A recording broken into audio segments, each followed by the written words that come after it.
Jackie cinemas நேயர்களுக்கு வணக்கம். நான் உங்கள் ஜாக்கி சேகர். இந்த எபிசோட் கேட்டர்பில்லர் 2010ஆம் ஆண்டு ஜப்பானில் வெளிவந்த திரைப்படத்துடைய வீடியோ விமர்சனத்தை இந்த எபிசோடில் நம்ம பார்க்கலாம். அதற்கு முன்பாக இதுவரை இந்த தளத்தை சப்ஸ்கிரைப் பண்ணாதவங்க இந்த தளத்தை சப்ஸ்கிரைப் பண்ணுங்கள்.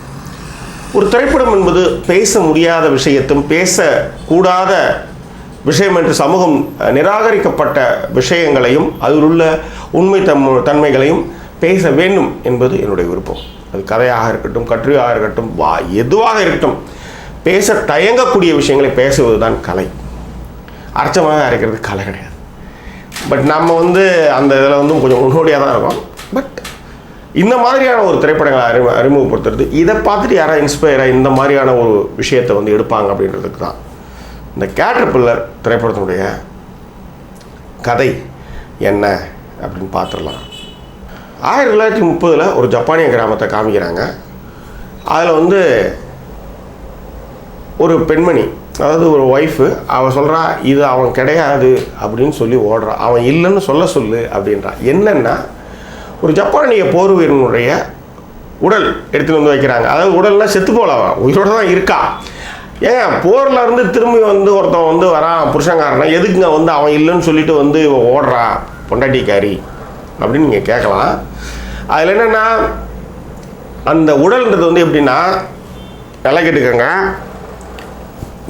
இது வரலையும் கை, இது வரலையும் இதான் கை, அவ்வளோதான் இருக்கும். காலில் இந்த இடுப்புக்கு கீழே, ஆண் குறிக்கு கீழே ஒரு 4 இன்ச்சு தான் கால், அதுக்கு மேலே இருக்காது. ஆண் குறிக்கு கீழே 4 இன்ச்சு தான் கால், அதுக்கு மேலே இருக்காது. கழுத்தில் இந்த இடத்துல மிகப்பெரிய வெட்டுப்பட்டு அது தச்சு அவனால் பேச முடியாது. ஒரு சதை பிண்டம் மாதிரி இருப்பான். கண் இந்த பக்கம் போரில் குண்டுவெடிப்பின் காரணமாக இந்த இடத்துல முகம் சிதைந்து கொஞ்சம் இந்த இடத்துல இதாக இருக்கும். தோல் இதாக சுருங்கி ஒரு மாதிரி இதாக இருக்கும், மெர்ஜாக இருக்கும். காது கேட்காது. கண்ணால் பார்ப்பான். ஒன்றுக்கு வந்தா அப்படின்னா ஒன்றுக்கு வருதுன்னு அர்த்தம். இதுதான் இப்படி இதுதான் புருஷன் போரில் பொழைச்சான். கை போயிடுச்சு, கால் போயிடுச்சு, குரல் போயிடுச்சு, காது போயிடுச்சு.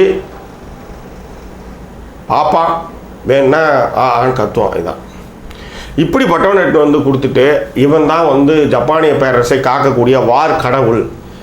இவன் ஜப்பானுடைய பேரரசுக்கு மிக முக்கியமான ஒரு போரில் மிக முக்கியமான வெற்றிகளை குவிக்க காரணமாக இருந்து தன்னுடைய உடல் உறுப்புகளை இழந்தா அப்படின்னு சொல்லி அவனை ஊற்றுவானுங்க. யார்? 3 மெடலு, அவனை பற்றின ஒரு புகைப்பட செய்தி கொண்ட ஒரு ஃபோட்டோ. அதாவது எங்கே அவனை பற்றின ஒரு செய்தி, அவன் இந்த மாதிரி போரில் போய் இங்கே அடித்தான் போனான் வந்தான்ற ஒரு பெருமை மிக்க ஒரு செய்தியை, ஒரு ஃபோட்டோ ஃப்ரேமு, ஒரு 3 மெடல் எடுத்து கொடுத்துருவாங்க. இதான் அவன் புருஷன் வச்சுக்கோன்னாங்க. ஊர் என்ன செய்யும்? வாவ், அற்புதம், நாட்டிற்காக உயிரை துச்சமென மதித்து போனவன், கை போய் கால் போய் இப்போ ஒரு பிண்டமாக வந்தாலும் கூட நாட்டுக்காக போர் புரிந்த ஒரு வீரன், இந்த மண்ணுக்காக வீரம் சுரிந்த மண் அப்படின்ட்டு எல்லாம் அந்த வீட்டுக்கு சல்யூட் அடிப்பாங்க. அவன் ஒரு வார் கடவுள், அதாவது போர் கடவுள். அவன் ஜப்பானுடைய போர் கடவுள் அவன் அப்படின்ற மாதிரி அவனை அந்த கிராமத்தில் எல்லாருமே நம்ப வைப்பாங்க. ஏன்னா அப்போ தான் நாளைக்கு இவனுக்கு அந்த மரியாதையை கொடுத்தால்தான் நாளைக்கு பின்வரும் சந்ததிகள் தைரியமாக போரில் ஈடுபடுவாங்க. ஜப்பானிய பேரரசுக்காக உயிர் துறக்கிறதுக்கும் கவலைப்படாமல் வருவாங்கன்றதுனால அந்த மாதிரியான ஒரு விஷயத்தை அப்போதைய ஜப்பானிய அரசு அதை செஞ்சுது. இருக்கிற ஊரில் இருக்கிற பெண்கள் என்ன சொல்லுவாங்க? சுமங்கலிடி, நீ புருஷங்காரன் சாவலடி, அற்புதமாக உயிரோடு வந்துட்டாண்டி, ஏதோ வகையில் கண்ணோ குருடோ சொருபியோ வந்துட்டான், நீ அவனை பார்த்துக்கோ, நாங்கள் உனக்கு ஹெல்ப் பண்ணுறோம் அப்படின்னாங்க. அதேமாதிரி அந்த பொண்ணு அவங்க தங்கச்சின்னு நினைக்கிறேன், அது சொல்லுவோம், இந்த மாதிரி திரும்ப வந்துட்டான், நாங்கள் எல்லோரும் உனக்கு சப்போர்ட் கொடுக்குறோம், நாங்கள் எல்லாம் உனக்கு சப்போர்ட் கொடுக்குறோன்னு சொல்லுவாங்கல்ல. சரி, என்ன சப்போர்ட் கொடுப்பீங்க நீங்கள்? என்ன சப்போர்ட் கொடுக்க முடியும்? ஏம்பா, அவனால் பேசவே முடியாது. முகத்தில் பாதி தீஞ்சு போயிருக்கு. கையில் இவ்வளோதான் இருக்குது, கையே இவ்வளோதான் இருக்குது. ஆண்குறிக்கு கீழே கால் 1.5 இன்ச்சுக்கு தான் இருக்குது, வேறு எதுவுமே கிடையாது. ஆய் போடுறது ஒன்றுக்கு பிடிச்சி மூத்திரம் பிடிச்சி ஊற்றுறதுலேருந்து, மூத்திர துணி கசக்கத்துலேருந்து, ஆய் துணி கசக்கத்துலேருந்து எல்லாம் அந்த பொண்ணு தான் பண்ணும். இதுக்கு அவன் செத்தே போயிருக்கலாங்க. இப்படி ஒருத்தரை கூட்டு வந்து புருஷன் உயிரோட வந்துட்டான், ஜப்பானிய பேரரசுக்கு பெரும் இது பண்ணுவான் அப்படின்னு சொல்லிட்டு இங்கே வந்து போட்டு போயிட்டானுங்க அவங்க. இப்போ என்ன சொல்கிறது ஊர், நாங்கள் கூட இருக்கணும். இல்லை நீ என்ன நைட்டு தூங்கிட்டு 2 மணிக்கு எழுந்து அவன் வந்து ஒன்றுக்கு வருதுன்னும் பொழுது இல்லை அதிலே போயிட்டான்னா கசைக்கு போகிறதுல வந்து ஊர் பண்ணுமா? அவன் தான் பண்ணி ஆகணும். இந்த இடத்துல ஒரு ட்விஸ்ட் இருக்குது. என்ன ட்விஸ்ட்டு அப்படின்னா, சரி ஓகே, இந்த கதையை வந்து இதுக்கு மேலே போவோம்னா, ஸோ இது வந்து ஒரு அற்புதமான படம். கல்யாணமான அத்துணை பெண்களும் ஆண்களும் அவசியம் பார்க்க வேண்டிய ஒரு திரைப்படங்க இது. நான் சொன்னேன் இல்லையா, பேச முடியாத, பேச கூடாத, பேச தவிர்க்கிற விஷயங்களை பேச தான் கலைன்ற அந்த விஷயத்தை தான் அது பேசியிருக்கு. வெளியில் நடிக்கிறதுக்கு நீங்கள் பேசலாம், அவள் வந்து கணவன் கிடச்சிட்டா அப்படி இருக்கலாம் அப்படின்ட்டு. ஆனால் அவளை யோசிச்சு பாருங்கள், ஒரு பொம்பளை யோசிச்சு பாருங்கள். ஸோ அதனால் அந்த பொண்ணு என்னவானா, அந்த புருஷன் என்னவானா அப்படின்றது தான் திரைப்படத்தோட கதை. ஓகே, பாருங்கள், அவசியம் பாருங்கள், நிறைய எலமெண்ட் இருக்குது அதில். சரி, பார்த்துட்டு வந்து இதுக்கப்புறம் ஸ்பாய்லர்ஸ் போகுது, அதனால் இதுக்கப்புறம் நீங்கள் அதை வந்து தொடரலாம். நீங்கள் அந்த குரோக்காவா வீட்டில் வந்து படுத்த படுக்கையாக கிடக்கிறான்.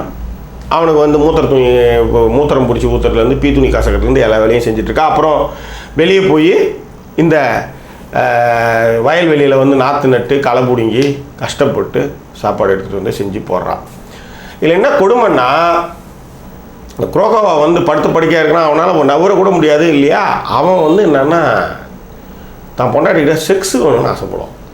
நல்லா கேட்டுக்காங்க, கால் வந்து ஆண்குறிக்கு கீழே 1/2 இன்ச்சு தான் நினைக்கிறேன். ஆமாம், அவ்வளோதான் இருக்குது. மேலே கை கிடையாது, கழுத்து வெட்டப்பட்டு இந்த இடத்துல குரல் சரியாக வராது, மூஞ்சி ஒரு பக்கம் தெரிஞ்சு அவன் செக்ஸ் வேணுமா கொண்டாடிக்கிட்டான். தப்பு கிடையாது, மனுஷன் அவன் உயிரோட தானே இருக்கான், அவன் கண்டிப்பாக வேணும். ஏன்னா அவனுக்கான ஆண்குறி இருக்குது, அது வந்து சரிஞ்சு போகல, அது இருக்குது. பொண்டாட்டிக்கிட்ட வந்து சைக்கிளில் தான் கேட்க முடியும். ஆன்னு கட்டி அவளுடைய கீழே ட்ரெஸ்ஸை வந்து கடிச்சு இருக்கும்பொழுது தான், ஓ இதை தான் கேட்குறான் போல இருக்குது அப்படின்ட்டு வந்து அவன் கூட வந்து செக்ஸ் வச்சுக்குவான். அது எப்படின்றது நீங்கள் படம் பாருங்கள். இதுக்கு இன்னொரு கொடுமைன்னா, இந்த மாதிரி வீட்டில் படுத்த படுக்கையாக இருக்கிறாங்க இல்லையா, இவங்களுக்கு நிறைய செல்ஃப் ரெஸ்பெக்டும் இருக்கும், அதே நேரத்தில் இன்ஃபீரியாரிட்டி காம்ப்ளெக்ஸும் இருக்கும், கோபம் அதிகமாக வரும். ஏன்னா நம்ம இப்படி ஒரு நிலைமைக்கு ஆளாக்கிட்டானே அப்படின்ட்டு. ஸோ இவனுக்கு எப்போ பார்த்தாலும் அந்த மாதிரி செல்ஃபு இதெல்லாம் குறையிறப்ப என்ன பண்ணுவாங்க, அந்த மெடல் கொடுத்தாங்க இல்லையா, ஜப்பான் அரசு கொடுத்த மெடல் 3 மெடல் அந்த பத்திரிகை செய்தி அப்போ போய்ட்டு வந்து காமிக்க சொல்லலாம். பொண்டாட்டியா காமிச்சதும் இவருக்கு வந்து ஒரு டே நம்ம வந்து பெரிய மயிராக சாதிச்சு தான் நினப்பு. என்ன போய் ஒரு இன்னொரு நாட்டில் போய் சண்டை போட்டு வந்திருக்கீங்க, பெரிய என்ன பெரிய சாதிச்சிட்டிங்க அப்படின்ற மாதிரி. இதில் இந்த கதை வந்து என்னென்னா, போர் ஈகோவுக்கு நீங்கள் தலைமையில் நீங்கள் ஒரு முடிவு எடுத்துருவீங்கடா, அதில் ஒருத்தவங்க போய் சண்டை போடுறான், அவன் இப்படி குத்துயிரும் கொலவீரமாக வந்து போட்டான், அது யாரா ரெஸ்பான்சிபிள் அப்படின்றத அந்த திரைப்படம் பேசுகிற விஷயம். அவன் அந்த பார்த்துட்டு அதுக்கப்புறம் பண்ணுவான். இன்னொன்று அந்த வீட்டில் இருக்கிறவன் அத்தனை பேர் என்ன பண்ணுவான்னு செம்மையாக தின்னுவான். அந்த பொம்பளை அவ்வளோ கஷ்டப்பட்டு வயக்காட்டில் போய் சம்பாரித்து அரிசி வாங்கி வந்து கொஞ்சமாக ஒரு கஞ்சி காய்ச்சினா அந்த கஞ்சியில் பாதியை அவனே தின்னுவான். இவளுக்கு கொடுக்க மாட்டான். டே நான் கொஞ்சம் சாப்பிட்றேன்னு வேணுவான், அவ்வளோ சாப்பிடுவான். இவன் கொஞ்சோன்னு உப்பு கொஞ்சம் அதிகமாக இருக்குது, மூஞ்சில் துப்பான் அவன் மூஞ்சில். நீங்கள் இப்போ ஒரு விஷயம் சொல்லலாம், சார் தாய்நாட்டுக்காக ஒருத்தவன் வந்து பார்டர் போய் சண்டை போட்டிருக்கான் சார், கை போயிடுச்சு சார், காலும் போயிடுச்சு சார், அவன் வந்து ஒரு நடைபெறமாக இருக்கிறான் சார், சார் பொண்டாட்டிக்கு வந்து பென்ஷன் வரப்போ சார் அவன் பார்த்துக்கலாமே சார், நீங்கள் பார்த்துக்கலாம் சார், நீங்கள் பார்த்தீங்களா சார் அதை, ரைட் முடியாது இல்லையா சார், அவங்க தான் ஆண்குறி இருக்கே சார், அவன் வந்து செக்ஸ் வச்சுக்கலாமே சார், அவங்களோட அப்படியே போயிட வேண்டியதானே. அங்கே தான் யார் ட்விஸ்ட் வைக்கிறான், அவனால் அதிகம் பண்ண முடியவில்லை அப்படின்றத அதில் வந்து காண்பான். அந்த சீன் அந்த பொம்பளை பண்ணியிருக்கா பாருங்க. அந்த பொண்ணும்பளைக்கு வந்து ட்ரிவியா தான் இப்போ சொல்கிறேன், அந்த படத்தில் அந்த சீன் அந்த பொண்ணு பண்ணியிருக்கும் பாருங்க, சான்ஸே இல்லைங்க. அது முட்டையை எடுத்து அவன் மூஞ்சில் போட்டு மொழிச்சு அடித்து அவன் கதறல் வாய்ப்பே இல்லை. கதறுவாங்க, அப்படி ஒரு கதறலை வெளிப்படுத்துவான், சான்ஸே கிடையாது.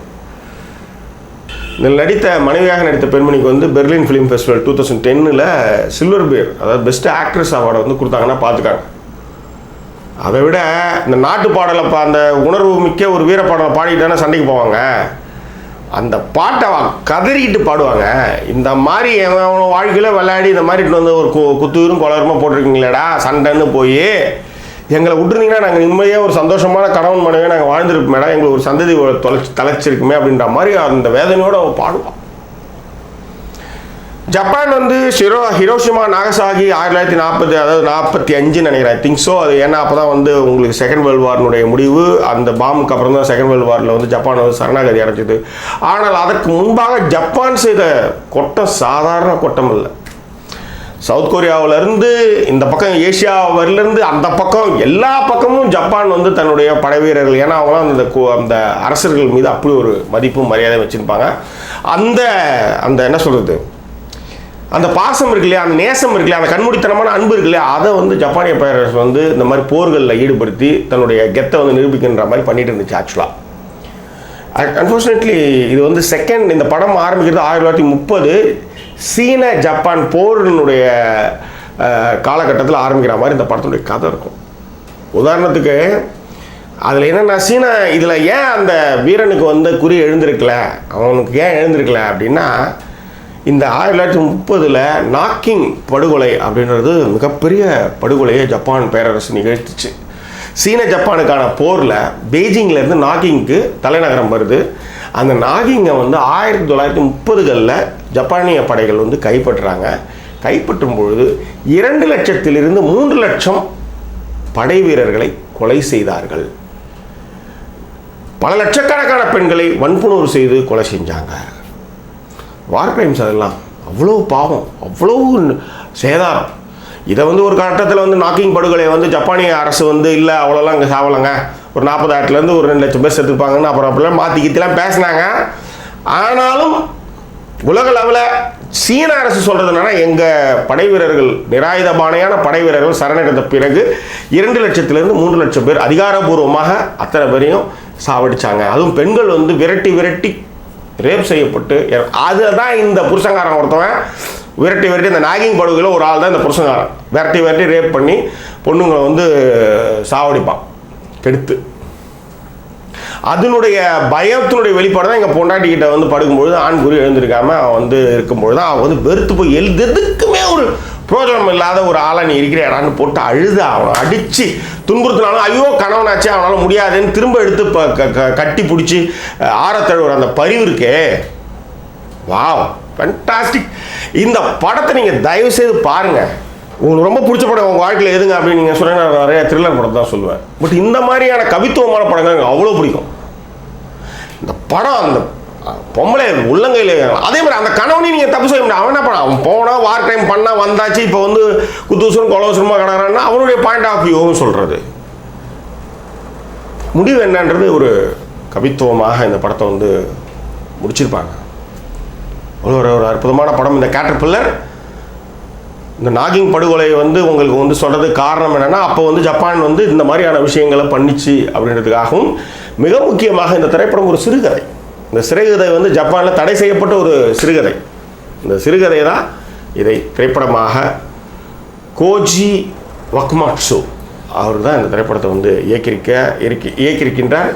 அதே மாதிரி யோஷிதா தோடா அவர் தான் இந்த திரைப்படத்துக்கான சினிமாட்டோகிராஃபி.